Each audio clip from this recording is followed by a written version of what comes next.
Okay, so I have my flour.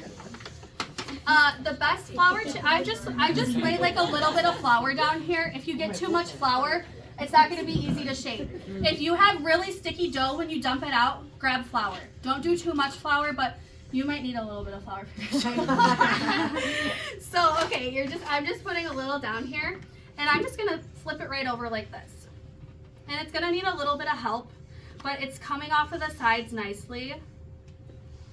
I just always help it because I don't want to sit there like you see people that sit there and wait till it comes undone. I don't have time for that, okay?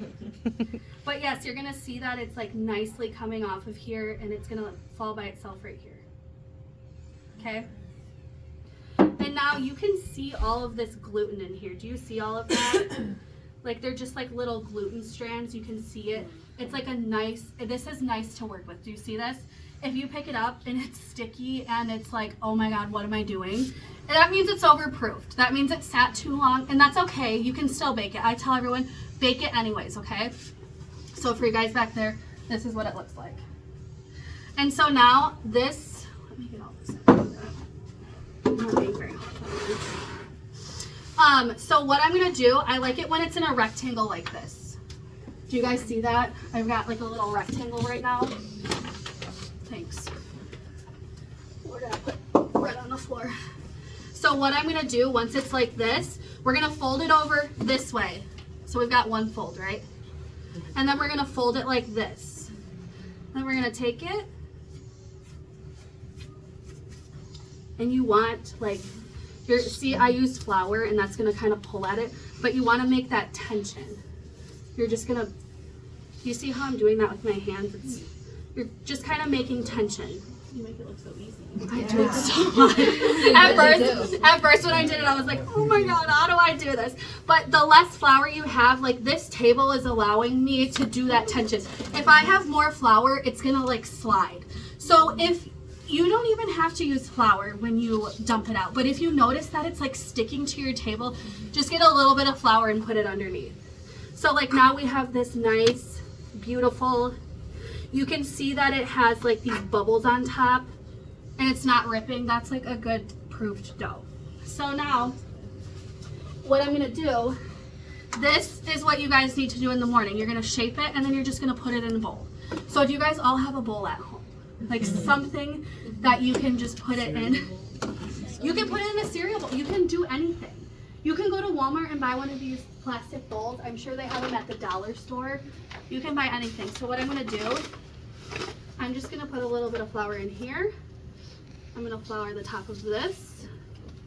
I'm gonna grab it and I'm gonna flip it over like that, okay? Then you're gonna stick it in the fridge. This can sit in the fridge for up to 2 days. Covered or uncovered? So I have a dough fridge specifically just for dough.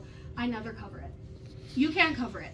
Yeah, it probably makes more sense to cover it, but I just don't because I have a fridge just for dough. You can use cling wrap. You can use, I buy like shower caps on Amazon. Like just, they're nice to use. You can do like ones that are like reusable and it's just like a plastic liner. So yeah, you're gonna stick that in the fridge for anywhere from 5 hours to 24 to 48 hours. The longer it sits in the fridge, the more sour it is. So if it sits in the fridge for 2 days, you're gonna have a more sourdough.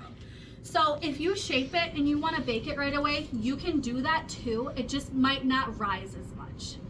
And this is basically your second rise. You know how you make things and it has 2 rises. Like when I make cinnamon rolls, it has to have 2 rises. If you don't want to stick it in the fridge, let it sit out for 2 hours just to kind of settle and do that second rise, and then we're going to bake it, okay? Now I'm going to go on to baking, and I want you guys to stay right here because, do we have any questions so far about, I'm trying to kind of go through this so we're not here forever, but now we're at the easy part. We got over the starter, we got over the bulk ferment. So if you want to stick this in the fridge, it can go in the fridge for up to 2 days. It's ready to use, it's fine. If you want to bake with it right away, let it sit out for like an hour just to kind of relax a little.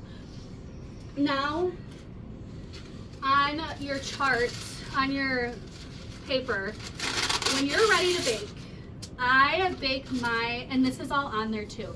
I think we're good. I'm going to have you guys sit back down. That's all I wanted you to see. I want you guys to be able to reference your notes right now just in case.